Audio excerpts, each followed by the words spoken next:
Hello friends, உங்கள் வீட்டில் சளி இருமல் யாருக்காச்சும் இருக்கா? அப்போ இந்த மருந்தை உடனே செஞ்சு கொடுங்க. பெஸ்ட் ரிசல்ட் தரக்கூடிய மருந்து தாங்க இது. இப்போ இருக்க கிளைமேட்டுக்கு எல்லாருக்கும் கோல்டு இருமல் ரொம்ப இருக்கு இல்லையா, நல்லா இருக்குங்க இந்த மருந்து குடித்தா. சின்னவங்கலேருந்து பெரியவங்க வரைக்கும் எல்லாருமே குடிக்கலாம் இந்த மருந்தை. இது எப்படி செய்கிறதுன்னு இப்போ பார்த்துடலாமா? நான் இன்றைக்கி ஒரு 6-7 போல் வீட்டில் காய்ச்சின வெத்தலை தாங்க இது. சின்னதாக இருக்கனால 6-7 போல் எடுத்துருக்கிறேன். இதே பெருசாக இருந்தால் 3 போதும். இது வந்து கருஞ்சீரகம், இதாங்க சித்த ரத்தம். இந்த மருந்துக்கான மெயினே இது தான். இது வந்து நாட்டு மருந்து கடையில் கிடைக்கும். எப்படி செய்கிறதுன்னு பார்த்துடலாமா? நான் இன்றைக்கி ஒரு பேனில் இந்த டம்ளர் சைஸ் 2 டம்ளர் தண்ணி சேர்த்துருக்கேன்.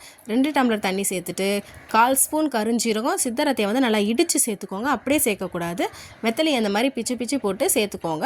நல்லா கொதிக்கட்டும். இப்போ 2 டம்ளர் தண்ணி ஊற்றிருக்கனால அது 1 டம்ளர் ஆகிற வரைக்கும் நல்லா கொதிக்கட்டும். கொதித்து இறக்குனதுக்கப்புறம் கொஞ்சம் மிதமான சூட்டில் வச்சு குடிங்க. இது வந்து 4 பேருக்கான அளவு. இது வந்து சளியை வந்து நல்லா கரைச்சி கொண்டு வந்துடும்னு சொல்கிறாங்க. அவ்வளவோ நல்லதுங்க இந்த மருந்து குடித்தா. நீங்கள் டெய்லியுமே இந்த மருந்து குடிக்கலாம். வெத்தலை வந்து ஜீரண சத்துக்காக. அந்த சித்தரத்தன்றது வந்து காரமாக இருக்கும். அதனால் குழந்தைங்களுக்கு ஒரு பாலாடை கொடுங்க.